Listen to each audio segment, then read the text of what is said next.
నమస్కారం తెలియజేస్తున్నాం. ఇక్కడ మనం మండలం గురించి ఒక సభ ఏర్పాటు చేసుకున్నాం. కొన్ని వాస్తవాలు కూడా అందరికీ తెలియాలి కాబట్టి వాస్తవాలు అయితే చెప్పాల్సిన బాధ్యత నా పైన ఉంటుంది. ఇది మండలము ప్రక్రియ పూర్తి చేయాలంటే తను అన్నాడు. ఇప్పుడు నేను అనుకుంటున్నా, ఏమని అనుకుంటున్నా అంటే సంజీవ్ రెడ్డి అమాయకుడు అయి ఉండాలి. లేకపోతే సంజీవ్ రెడ్డి అలా అసెంబ్లీలో మాట్లాడాడు, మన ఎమ్మెల్యే గారు మాట్లాడితే ఈయన మాటకు అక్కడ విలువ లేకుండానే ఉండాలి. ఒక్కసారి కాదు 2 సార్లు మాట్లాడాడు. అమాయకుడు తెలియకనే ఉండాలి, విలువ లేకుండా ఉండాలి. లేకపోతే సంజీవ్ రెడ్డికి ఇంట్రెస్ట్ లేకుండానే ఉండాలి. మండలి ఇవ్వకూడదు అని ఆలోచనతో ఉంటేనే ఈ మండలం ఆగుతుంది. ఇంకా వేరే ఎక్కడ కూడా మండలం ఆగడానికి అవకాశం ఉంది. ఎందుకు అట్లా అంటున్నారో మీరు అని అడగండి. ఆ మండలానికి సంబంధించిన జీవో నవంబర్ 2023లో జీవో ఆర్టీ నంబర్ 304 ప్రకారం మనకు ఈ మండలం ఏర్పాటు చేస్తూ జీవో విడుదలైంది, గెజెట్ పబ్లికేషన్ అయింది. దీని తర్వాత ఏముంటుందంటే ఒక 15 రోజుల పీరియడ్ ఆబ్జెక్షన్ పీరియడ్ ఉంటుంది. ఆ ఆబ్జెక్షన్స్ ఎవరైనా చెప్పడానికి అవకాశం ఉంటుంది. దాని మీద నిర్ణయం తీసుకొని ప్రభుత్వం మళ్ళా ఫైనలైజ్ చేయడానికి అవకాశం ఉంటుంది. కలెక్టర్ చేతనే ఉంటుంది. కలెక్టర్ ఫైనల్ నోటిఫికేషన్ కలెక్టర్ ఇవ్వాలి. మనకేమైంది, దీని తర్వాత అక్టోబర్లోనే మనకు ఎలక్షన్ నోటిఫికేషన్ వచ్చింది. 5 తారీఖునే అనుకుంటా, 5 తారీఖు నోటిఫికేషన్ వచ్చింది. మనం ఇక్కడ తీసుకొచ్చి ఆల్రెడీ అంటే ఈ ప్రొసీజర్ అప్పుడు నాకు కూడా తెలియదు వాస్తవంగా. తెలియకనే మన మినిస్టర్ గారిని హరీష్ రావు గారిని తీసుకొని వచ్చి ఇక్కడ మండలం స్టార్ట్ చేద్దామని ఆలోచన చేసినాం. తీరా ఇంటికి వచ్చిన తర్వాత కలెక్టర్ గారు ఏం చెప్పారంటే, సార్ ఇది మండలం స్టార్ట్ చేయడానికి అవకాశం లేదు, 15 రోజులు ఆబ్జెక్షన్స్ టైం ఉంటుంది, అది అయిపోయిన తర్వాత స్టార్ట్ చేద్దామని. ఇక 15 రోజులు అయిన తర్వాత నేను పోయి కలెక్టర్కి అడిగిన, కొద్దిగా ఎలక్షన్ పనులు ఉన్నాయి సార్, ఒక 2-3 రోజులు టైం ఇవ్వండి అన్నాడు. ఆ 2-3 రోజులు టైం ఇచ్చే లోపల మనకేం జరిగింది, ఎన్నికల కోడ్ వచ్చింది. ఎన్నికల కోడ్ వచ్చిన తర్వాత నేను ఎన్నికలు అయిపోయినాయి, కోడ్ అయిపోయింది, నేను ఓడిపోయినా. తర్వాత ఏం చేయాలి? ఇప్పుడు ఎవరు చేయాలి? నేనే చేయాలా?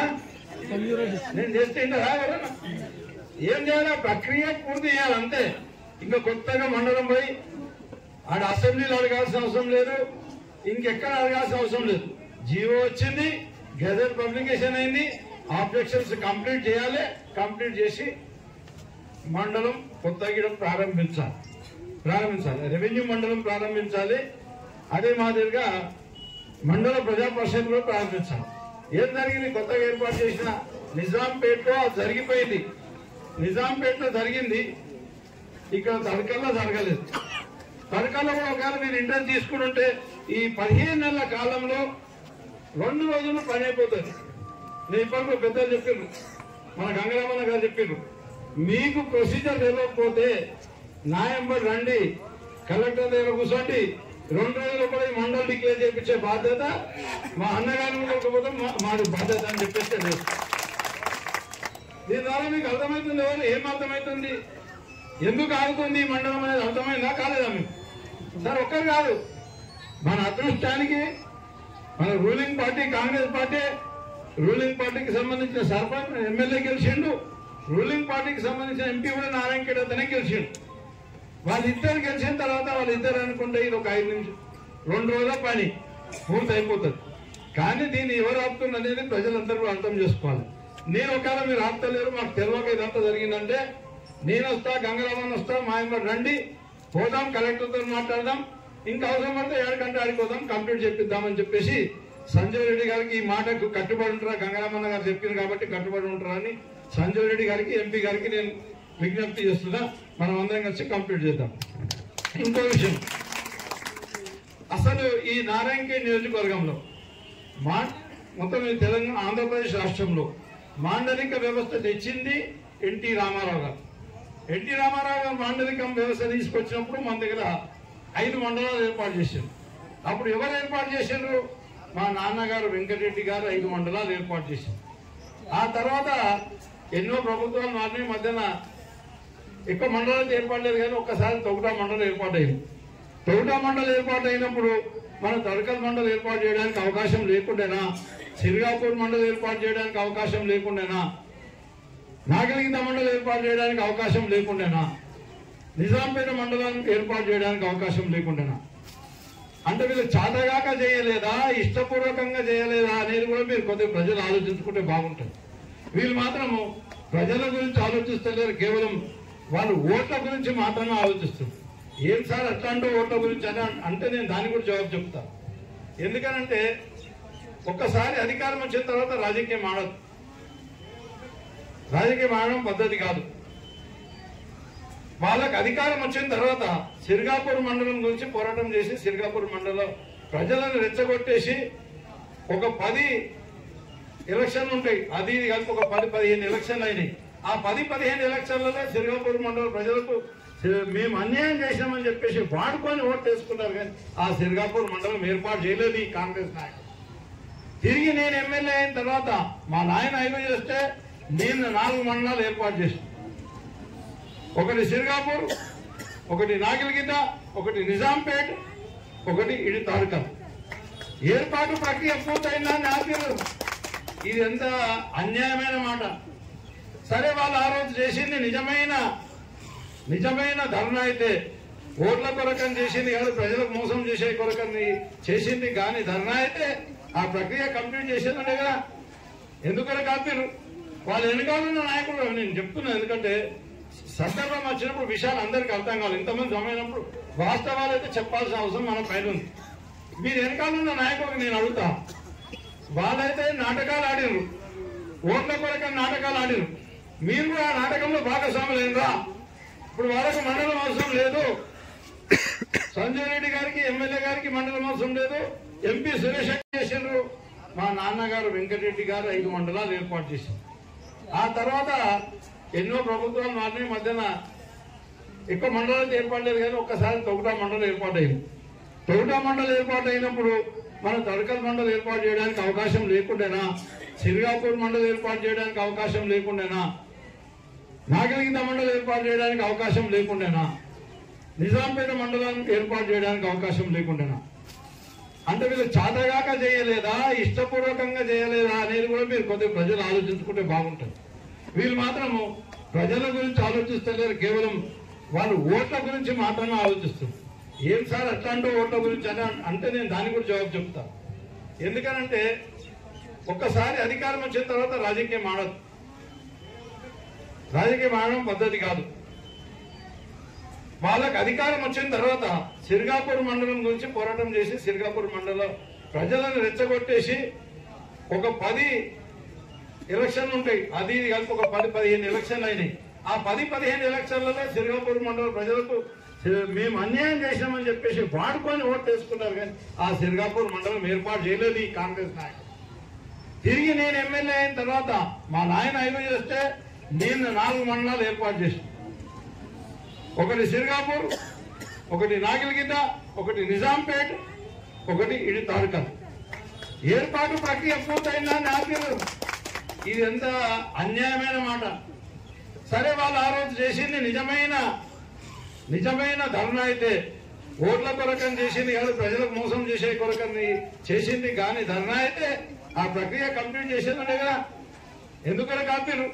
వాళ్ళు వెనకాలన్న నాయకులు నేను చెప్తున్నాను. ఎందుకంటే సందర్భం వచ్చినప్పుడు విషయాలు అందరికీ అర్థం కావాలి. ఇంతమంది జమైనప్పుడు వాస్తవాలు అయితే చెప్పాల్సిన అవసరం మన పైన ఉంది. మీరు వెనకాలన్న నాయకులకు నేను అడుగుతా, వాళ్ళైతే నాటకాలు ఆడిరు, ఓట్ల కొరకని నాటకాలు ఆడిరు. మీరు కూడా ఆ నాటకంలో భాగస్వాములైనరా? ఇప్పుడు వాళ్ళకు మండలం అవసరం లేదు. సంజయ్ రెడ్డి గారికి, ఎమ్మెల్యే గారికి మండలం అవసరం లేదు. ఎంపీ సురేష్ గారికి మండలం అవసరం లేదు. మీకు కూడా మండలం అవసరం ఉంటే, మిగతా వాళ్ళు తడకల్ మండలం మీద ఆకాంక్ష ఉంటే మీరందరూ కూడా బయటికి రావాలి. ప్రజలు బయటికి వచ్చినప్పుడే, ఉద్యమాలు జరిగినప్పుడే, ఎక్కడైనా అన్యాయం జరిగితే న్యాయం జరగడానికి అవకాశం ఉంటుంది. ఎందుకు రాలేదు? ఆ రోజు ధర్నా చేసిన వాళ్ళు ఈరోజు ఎందుకు బయటకు రాలేదు? ఎంతమంది ఉన్నారు నిన్న చేతులు ఇవ్వండి. ఆ రోజు ధర్నా చేసిన వాళ్ళు ఒక్కరు. ధన్యవాదాలు. ఇంకా నువ్వు నా ధన్యవాదాలు అప్పుడు చేసినా ఎంతమంది కనిపిస్తుంది బాబు? సింగల్ చూపిస్తే ఎందుకు 1, 2, 3, 4 మరి మిగతా వాళ్ళందరూ ఎందుకు దాక్కున్నారు? ఎమ్మెల్యే గారికి భయపడి దాక్కున్నారా? ఎంపీ గారికి భయపడి దాక్కున్నారా? లేకపోతే మీకు మండలం అవసరం లేదు? అది కూడా చెప్పాలి. అవునా కదా? మండలం అవసరం లేదనంటే కదా. అదే వాళ్ళు ఆడిస్తే నాటకం ఆడారు కదా. నేను మండలం ఇవ్వగానే ఆపారు కదా. ఓని ఉదాహరణ ఇంకో మాట చెప్తున్నారు, 3 గ్రామాలకు అవసరం లేదు మండలం. ఏ 3 గ్రామాలకు అవసరం లేదు? తడగల కలవడం, నాగర్పల్లి, సుక్కల తీర్థ, గాజులపాడు. మరి వాళ్ళకి ఎందుకు బలంతో పెడతారు? వాళ్ళని పక్కన పెట్టండి. ఆ 3 గ్రామాలు వదిలిపెట్టేసి మండలం చేయి. 10 గ్రామాలతో మండలం లేదా? 8 గ్రామాలతో మండలం లేదా? మీరు అధికారంలో ఉన్నారు కదా, మీ ముఖ్యమంత్రి ఉన్నారు కదా, వాళ్ళు ఇంకా 3 మండలాలు కొత్త మండలాలు ఇచ్చారు కదా. మరి మీరెందుకు చేస్తలేరు చెప్పాలి. మీకు చేతనైతే లేదా? అవగాహన లేదా? లేదంటే మీరంటే మీ ముఖ్యమంత్రి దగ్గర అసలు లెక్కకే లేరా? మీరు లెక్కకే లేరా? లేకపోతే మీరు వద్దనుకుంటున్నా? దీనికి సమానం చెప్పాల్సిన బాధ్యత ఎమ్మెల్యే పైన, ఎంపీ పైన ఉందని చెప్పేసి తెలియజేస్తున్నా. కాబట్టి ఇప్పుడు మనం ఖచ్చితంగా ఇది అయిపోయింది, గెజెట్ అయిపోయింది. నేను ఉంటే ఆశామాషగా మాట్లాడా, వాళ్ళ యొక్క అబద్ధాలు మాట్లాడా, జూటా మాటలు మాట్లాడా.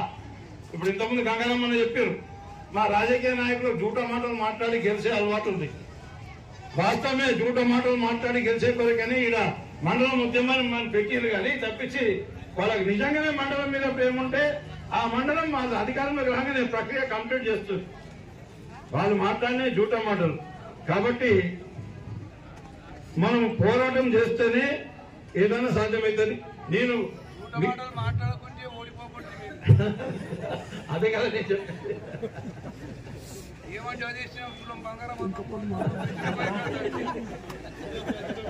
అందుకనే నేను ఏమంటున్నంటే, ఇక ఇంతమంది బయటకు వచ్చారు, ఇక్కడ ఒక 500 మంది 800 మంది ఉన్నారు. మీరు కూడా రండి, అలా ఉద్యమాలు చేసిన వాళ్ళందరూ రండి. నిజమైన ఉద్యమం అయితే మీకు దళకల్ మండలం కావాలనుకుంటే రండి. లేకపోతే వీరసరిగా ఏమైతారు? మీరు కూడా దొంగ నాయకులు ఓట్ల కొరకని అబద్ధాలు ఆడి 6 ధర్నా చేసిర్రు. మీరు కూడా దొంగలవుతారు. మిమ్మల్ని కూడా ప్రజలు పొద్దుగా గమనిస్తున్నారు. 6 రోజు ఎట్లా చేసిర్రు, ఈ రోజు ఎందుకు వస్తలేదు, వీరంతా 6 రోజు ధర్నాలు చేసిన వాళ్ళు ఎందుకు వస్తలేరని ప్రజలందరూ కూడా గమనిస్తున్నారు. తప్పకుండా ఈ ప్రజలు మీకు బుద్ధి చెప్తారు. ఇది ఎన్ని రోజులు ఆపుతారో చూస్తాం. మేము ఇంకా చేయాల్సిన కార్యక్రమాలు ఇంకా చాలా. ఇంతకుముందు వాళ్ళు అన్నారు, అసెంబ్లీ కూడా ముట్టడిస్తాం, అవసరం పడితే కలెక్టర్ ఆఫీస్ ముట్టడిస్తాం, అసెంబ్లీ ముట్టడిస్తాం. ఇది పూర్తయినాక ఊరుకునే ప్రసక్తే లేదు. లేదంటే నాకు అవగాహన లేక నేను చేయలేకపోతున్నా. మీకేమైనా అవగాహన ఉంటే మీరు నా నెంబర్ రండి అంటే కాంగ్రెస్ నాయకులతో కలిసి పోవడానికి కూడా నేను సిద్ధంగా ఉన్నా. కలెక్టర్ దగ్గరికి పోదామా, లేకపోతే అక్కడ నవీన్ మిట్టల్ గారి దగ్గరికి పోదామా, ఎక్కడికి పోదాం? నాకు తెలిసినంత మటు కలెక్టర్ దగ్గరనే అయిపోతుంది. నేను సెక్రటరియట్ లో వైపు చూసుకొని వచ్చిన, వీడికి ఒక్క కాగితం కూడా కదిలి అక్కడికి సెక్రటరియట్ పోలేదు. మళ్ళీ మనం నాటకాలు ఆడుతూ ఆర్టీఓ గారు వచ్చేయడం ఎంక్వైరీ స్టార్ట్ చేసాం. సరే, 3 గ్రామాలను వదిలిపెట్టేసేయండి, వాళ్ళకి ఇబ్బంది పెట్టకండి. వాళ్ళకు కమిటీలు ఉండమంటూ ఉండనియండి. మిగతా గ్రామాలన్నీ కలిపి తొందరగా మండలం ఏర్పాటు చేయాలని చెప్పేసి నేను విజ్ఞప్తి చేస్తున్నా. వీళ్ళ పీరియడ్ లో ఒక్కటి కూడా ఇప్పటి వరకు చేయలేదు. మనమైతే 4 చేసాం, 4 ఒకదాన్ని వీళ్ళు ఆపి పెట్టిండ్రు. ఎన్ని రోజులు ఆపుతారో చూద్దాం. మొన్న ఇక్కడికి వచ్చింది ఒకసారి, ఎన్ని రోజుల కింద వచ్చిందే సురేష్ శెట్కర్, సంజయ్ రెడ్డి గారు ఇద్దరు కలిసి వచ్చింది. సురేష్ శెట్కర్ గారు, సంజయ్ రెడ్డి గారు వీడికి వచ్చారు. 6 నెలల కింద వచ్చాను. వర్షాలు పడుతుండేది. వచ్చి చక్కగా ఆడిపోయారు. అటు ఇటు తిరిగి నాకు స్కూల్లో దొరికింది. అక్కడ ఒకటి పెట్టేసి ఏంటిది అది మోరీ వాళ్ళు పెట్టేది. అన్ని కూడా శిలాపథకాలన్నీ ఏంటి అవి వాళ్ళు ఒట్టి కొబ్బరికాయ కొట్టి వచ్చారు. వర్షం పడుతున్నారు, ఉరుకుడికి వచ్చాడు. దీన్ని ఎలా నిలబడ్డారు? ఇక్కడ ఈ స్కూల్లో షెడ్ కింద నిలబడ్డారు. షెడ్ కింద నిలబడి మాట్లాడి భూపాల్ రెడ్డి నువ్వు బద్మాస్థానం చేసిండు, ఏదో మండలం అని ఉట్టిని మీకు అబద్ధాలు చెప్పిండని మాట్లాడాడు. ఇగో నిజాలు ఇవి. సురేష్ శెట్కర్ గారు, మీరు మాట్లాడిన అబద్ధాలు, మీరు ఇది కంప్లీట్ చేసే కొరకని పనిచేయాలని చెప్పేసి వాళ్ళు చెప్తున్నా. మరి అభివృద్ధి ఏమీ చేయలేదు, అంతా మా కాంగ్రెసే చేసింది, మా పీరియడ్లో చేసింది. ఏం చేసినా నువ్వు అభివృద్ధి? కంకి నుంచి కొడకల్ పోయే రోడ్డు వేసింది మేమే. ఈరోజు దడకల్ నిండా సీసీ రోడ్డు వేసింది మేమే. మైనార్టీలకు కమ్యూనిటీ హాల్ కట్టించింది మేమే. ఇంకా మిగతా కమ్యూనిటీ హాల్ కట్టించింది. నీకు రిక్వెస్ట్ చేసి 6 నెలలు అయింది. 6 పైసలు ఇచ్చినా మైనార్టీలకు. ఇక్కడ 6 పైసలు బంద్ చేసినావు, నువ్వు శంకుస్థాపన చేసినావు. అది సమాధి రాయ శంకుస్థాపన నాకైతే అర్థమవుతుంది. ఇట్లాంటి కంటిలో 2-3 చేసి ఇప్పటికే చేసారు. ఒకటి అది ఏ తాండా, దుర్గవర్గం తాండా, సాధు తాండాకు ఒకటి చేసారు. నేను మంజూరు చేసినప్పటికే శంకుస్థాపన చేస్తుంది, కానీ ఒక్కటి పని కూడా జరుగుతుంది. కాబట్టి నేను వారికి విజ్ఞప్తి చేస్తున్నా, అబద్ధాలు ఆడడం మానేయండి, ప్రజలను మోసం చేయడం మానేయండి. ప్రజలకు మిమ్మల్ని గెలిపించింది వాళ్ళకి ఏదన్నా మంచి చేస్తారు, అభివృద్ధి చేస్తారు, వాళ్ళ ఆకాంక్షలు తీరుస్తారనే ప్రజలు మిమ్మల్ని గెలిపించారు.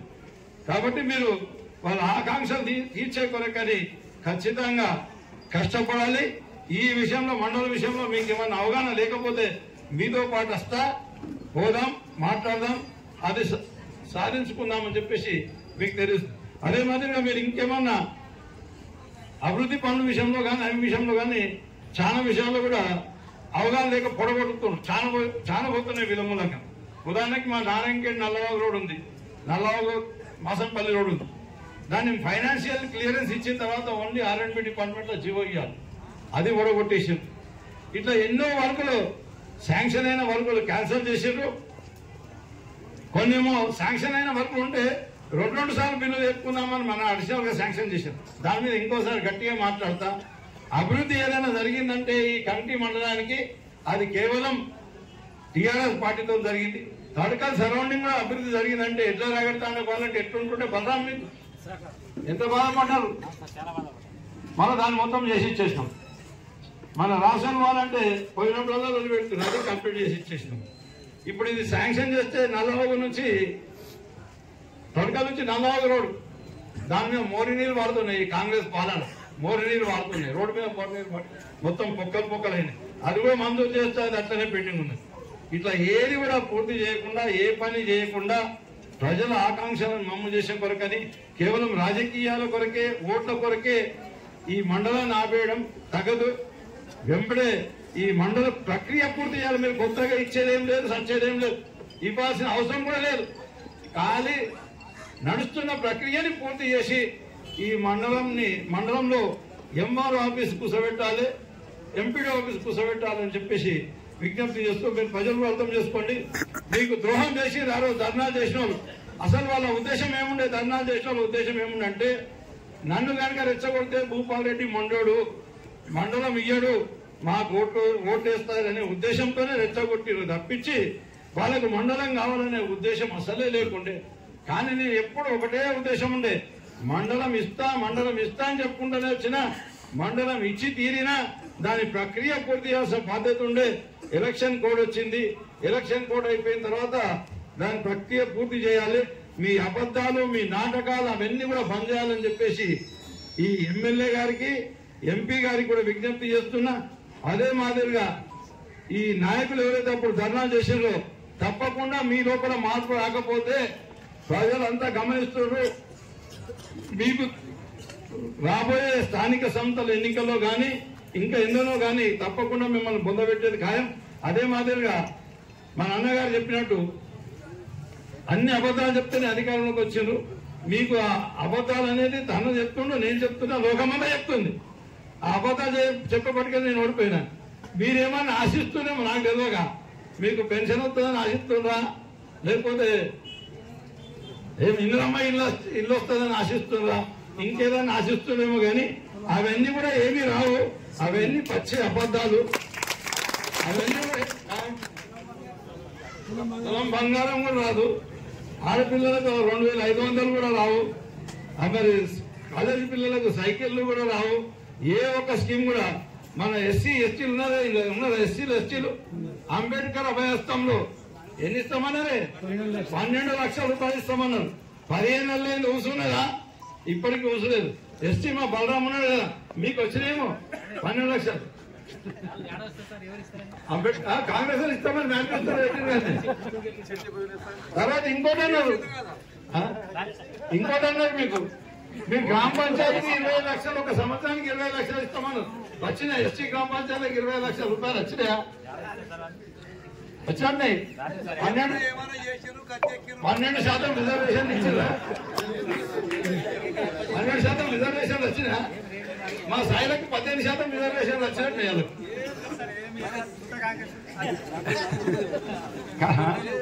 రైతు బంధు వచ్చిందా?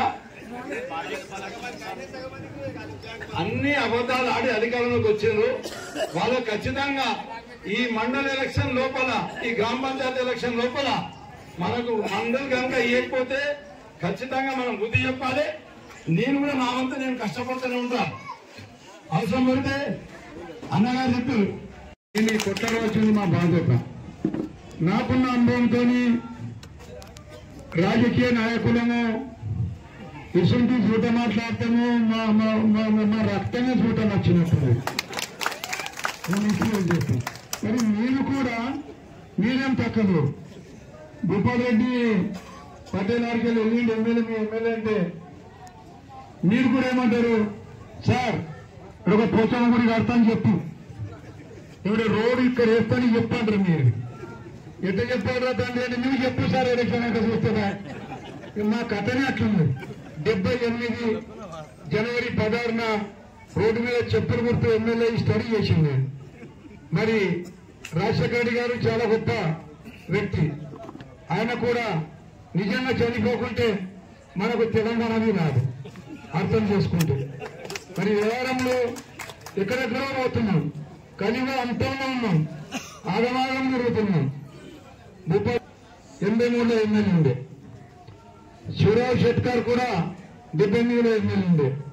ఆ రోజులు చూసిన, ఆ రోజులకు ఈ రోజులకు చాలా వ్యత్యాసం. మా జీతం కూడా ఎంత 500. బస్ కండక్టర్ కాళ్ళ కింద కూర్చుండి 100 సార్లు హైదరాబాద్ పోయినా. మరి నేను ఎట్లా గెలుస్తామనేది నాకు అనుభవం అయింది. ఎందుకంటే 100 గ్రామాలలో చెప్పులు కొట్టినా, అక్కడే ఎమ్మెల్యే అయినా.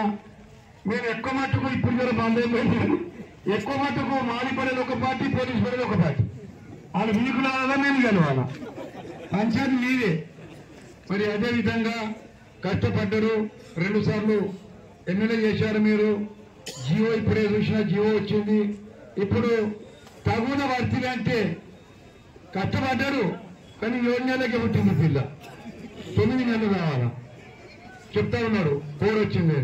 ఇప్పుడు మనము జాగ్రత్తగా ఏది ఏమన్నా కానీ కొందరు కార్యకర్తలు చెప్పారు, అందరం ఒకటే అవుతాం, పార్టీ గీటీ అనద్దు. ఇప్పుడే గర్వం చేయొద్దు. ఎందుకంటే నాకు కూడా సస్పెండ్ అంటారు.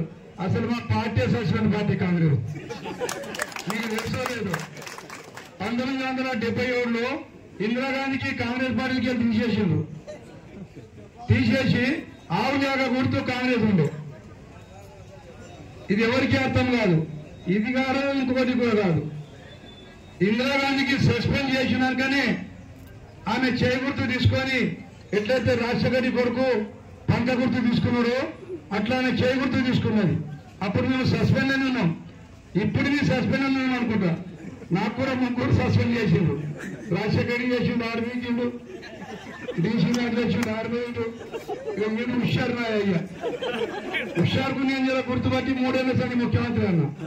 హుషారున్నాడు కానీ ఇప్పుడు అది అనకుండా అందరం ఒకటైతే 14 మంది గ్రామాల ప్రజలకు దగ్గరలో ఉంటుంది. ఎన్టీ రామారావు సినిమా యాక్టర్ కాకముందు ఆయన సబ్ రిజిస్ట్రార్ ఉండే. ఆయన క్లాస్మేట్ తాతయ్య అని డిపిఓ ఉండే నిజామాబాద్. ఆయనకు ముఖ్యమంత్రి చేస్తేనే మనమంతా ఆయన ఆలోచించి ఆయన ముఖ్యమంత్రి అయినాకనే ఈ మండలం వచ్చింది దగ్గరలో. మనం లేకుంటే తాలూకు ఎక్కడికొండలో పోవాలా, అది ఎక్కడో ఇది ఎక్కడో అనే ఆలోచనతో చేసిన పని పాపం. ఇక ఆయన దేశాలు పట్టిండు. 99లో నాకు టికెట్ ఇవ్వకుంటే చంద్రబాబు నాయుడు నేను ఒకరి పని గెలిచినాం చేగుర్తుకు. రాజశేఖర రెడ్డి చేగుర్తు కాడు, ఆవులేక గుర్తు. మరి ఆయన మా అన్న వచ్చి ముఖ్యమంత్రి అయ్యాడు. చంద్రబాబు నాయుడు కూడా 99లో టికెట్ ఇస్తాడు. నాకు ఏ టికెట్ అడ్రస్ ఆయన ఆయన చెప్పులు కొడుతుండి 3-4 మాటలు అయినా చాలు, వద్దని పోలేదే, పార్టీ ఇరవలే. అయినా రేవంత్ రెడ్డి ఇంత తెలివి అంటే కేసీఆర్ కూడా నేను 2 మాటలు ఎమ్మెల్యే అయినాక గెలిచాను. 2 మాటలు ఎమ్మెల్యే అయింది నేను 78-83 తర్వాత గెలిచాడు. హుషారేనయ్య, ఏ చిత్తగాతులు ఉన్నా ఆడే మామని తీసుకున్నారు కాబట్టి ఆయన గొడవట్టాలంటే ఏమేమి చేయాలా? ఆయనకైనా ఎక్కడ చూడ మాట్లాడితేనే పోయిన కానీ చెప్పడే పోకుండే మామూలు తీసుకున్నారు కాబట్టి. ఇవన్నీ ఎట్లాంటివి అంటే మానవ జీవితంలో మన ఊర్లో అన్నదమ్ములను ఎంత పంచాలు పడతామో అదేవిధంగా రాజకీయం కూడా. రాజకీయంలో ఏముంది చెప్పండి? ఏం భగత్ సింగ్లమా? భగత్ సింగ్ అంటే జూట మాట్లాడకుండానే ఊరి పెట్టుకున్నాం. భగత్ సింగ్లం కాదు. నా ఉద్దేశం మా మాజీ ఎమ్మెల్యే గారితో, ఇక్కడ కూర్చున్న వేదిక పైన నాయకులతో, మీ అందరితో నేను ఇప్పటి వరకు రేవంత్ రెడ్డి గారికి ముఖ్యమంత్రి దగ్గరికి పోలే. తప్పక మీరందరూ ఒకటిగా ఉండండి. మన ఎమ్మెల్యే గెలిచిన ఎంపీని పట్టుకొని తప్పక ముఖ్యమంత్రితో కూర్చొని మనం మరణం తెచ్చుకుందాం. నేను ఒక్కటి సర్పంచ్ ఎలక్షన్ వచ్చినాయి, ఆడ అటు ఇటు